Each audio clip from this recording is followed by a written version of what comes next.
Bear. So what you want to do is have the leash going across your body. So opposite hand is going to be holding the leash. Your treat hand and your food is going to be on the same side as Bear is going to be on.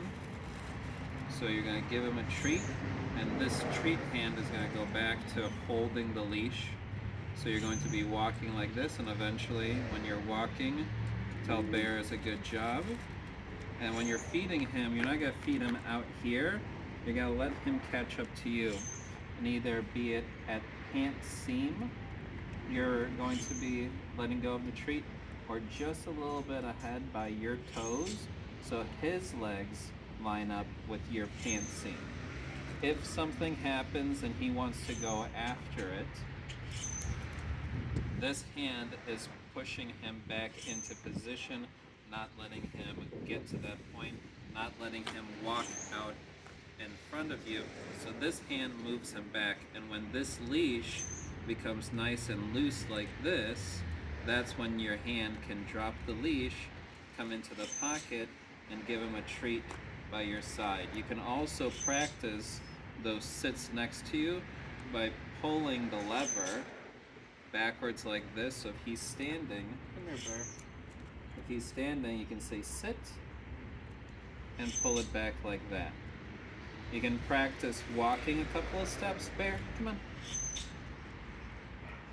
So if he goes back this way, this is where the hand moves him back into the right location. You come up to a stop, sit. There you go. If his paw gets wrapped, you just undo. This is also that front attachment harness that we were discussing before. Later, you can graduate to the back attachment. But right now, if there's pulling, I like the leash to be on the front and going underneath the chin towards you, not around the neck like this towards you. So it'll be underneath the chin. And then if you really need to get him away from a situation, treat right by the nose.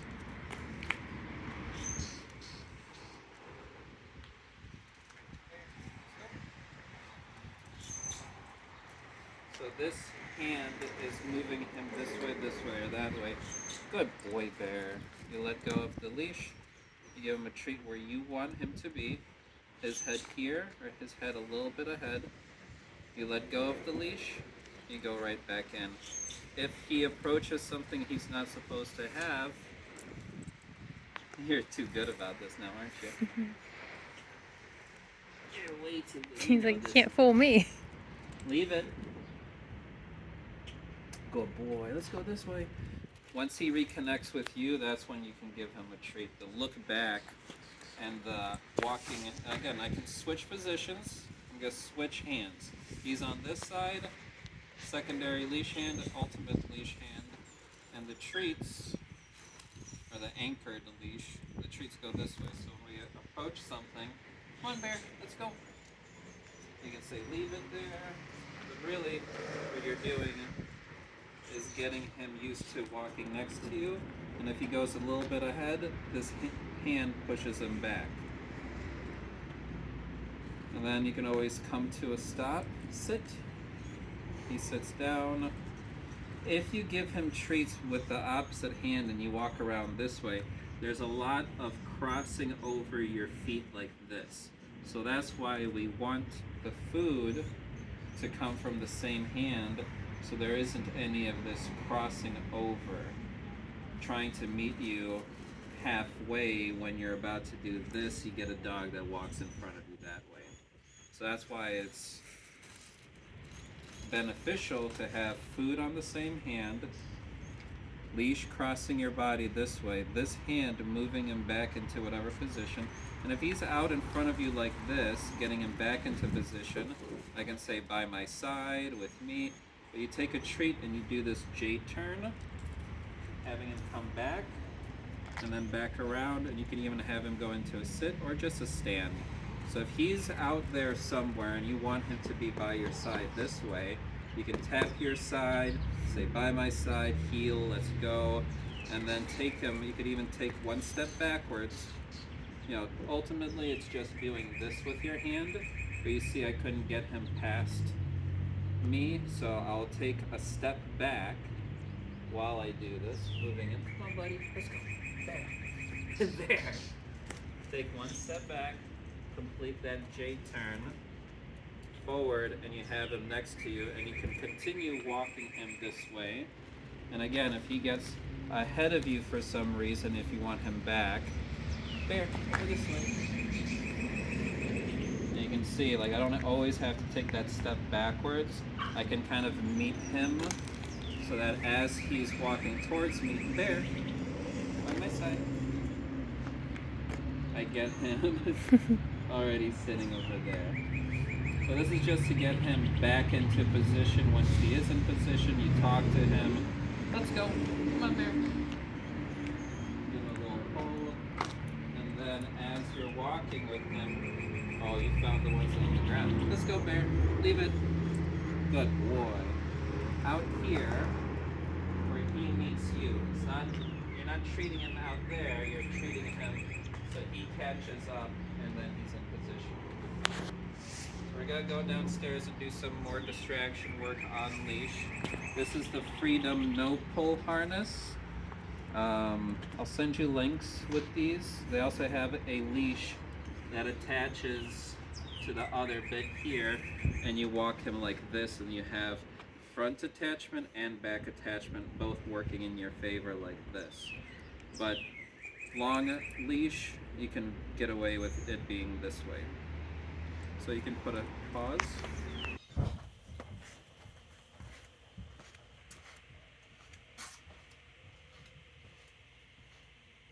There you go. So we'll do a little bit more down here. Hopefully the traffic noise wasn't too loud. So again, leash goes across my body. If he's out here doing his own thing, leash goes across my body. Food's going to be on the same side as he's going to be on. Right now I have him attached over his shoulder blades, but as we talked about before, pulling sensations can definitely be switched over the back, over to the front. My boy that I walk now, who's 10 years old, I walk him on the back attachment because he's not really pulling anymore. The most he does is stop and sniff incessantly. So if you get a dog that kind of like anchors in and doesn't want to go anywhere, you pull on the leash ever so slightly, increasing pressure by 1%, 2%, good boy. And once he gets up, you can give him a treat by coming back to your side.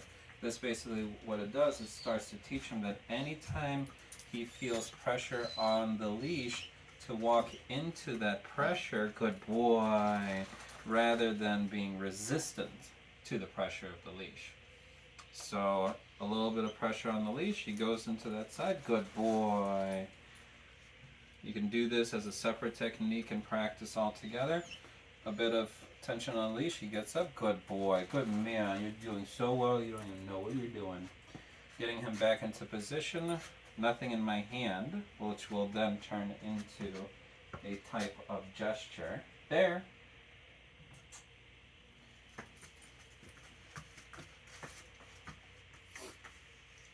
Nothing in my hand, he performed, and now he gets a treat. But the way that we got here was by using a treat. Bear. I know you're so distracted. Get a treat by the nose, take him back, do that J turn, have him turn around. I'm pulling away from my body so I can get him to face him. What are you doing, you goofy boy? I know it's not that type of training. So I just want to do it in front of the camera. So if he is ahead, you can get him to take a step back, turn around, get him by your side, minimally standing by your side if you keep walking. If you want him to go into a sit, you totally can. You don't have to. if you're coming to a stop and going into a sit each time, that can have a nice default behavior that if we're ever going into a stop, you might as well get comfortable. But the minimally is if you're walking, your dog is ahead of you, you want to get them back into position. Now they're back into position, and we keep walking and treating him where we want him to be. Leash goes back to my hand. My hand that's on the same side as him is always going to be this close to him. He does not get this much leash on his walks. He gets this much leash when he's touching grass and he's free to roam around. But when we're walking on the sidewalk from point A to point B, what we want him to do is be by our side, and be by our side within this very small bubble. The only time I'm going to let go of this hand is to go in and give him a treat. Now this is acceptable for him to be a little bit out, but if you're not going into show competition, this is fine. If this is acceptable to you, it's acceptable to me. If you want him to be right by your side, reset him up to do that little J-turn. Bear, come on. Then back forward a little bit, right by your side. Either, if you want him to scoot his butt closer to you, push him the opposite way. And by that I mean that don't physically push him the opposite way. What I mean is make him look like you're backing a car up. When you're backing the car up, you're pointing in one direction and your rear end is going in the other direction. So, to get him to tuck his butt inward, let's do an exaggeration. So if he's sitting like this and I need to have him tuck his butt in closer to me, I'm going to make him start looking in this direction and backing up, and then I bang it. We're not doing a rollover, dude. Up, up. There you go. So if he's kicked out, right, so if he's kicked out like this, I make him look in the opposite direction, which makes him move his butt towards me and bring him forward a little bit. And now I can bring him into a sit. If the sit is wonky, then again I make him look in one direction, scooting his butt in the opposite direction. But you can see he's doing very well here, so this is where I will feed. And then hand goes back to the leash. Let's go.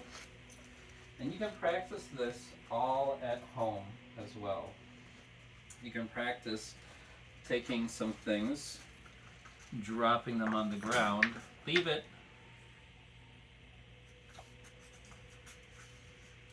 That's the good behavior I want. Let's go. Oh man. So the let's go is my natural heel. Whatever comes out, you don't have to say heel, heel, heel, heel, heel. You just say what comes out naturally. You teach your dog what those meanings are. So I don't want you to go in that direction. Oh, leave it. Oh, you got that one. Deep. Leave it. But man, let's go. So you see, rather than rewarding him for that sit, I gave him another behavior. Leave it.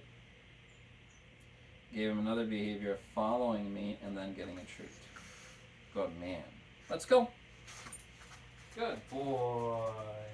And again, I'm giving him a treat in the position that I want. Either his head right next to my pants seam or right above. To the point of that he's almost constantly touching my body, so I don't have a dog out here, I have a dog here. So when we do walk on cement, he is on duty. You're doing so good. I want to create a barrier for you so you can see better. So if this is cement, right here. If this is cement, yeah, buddy.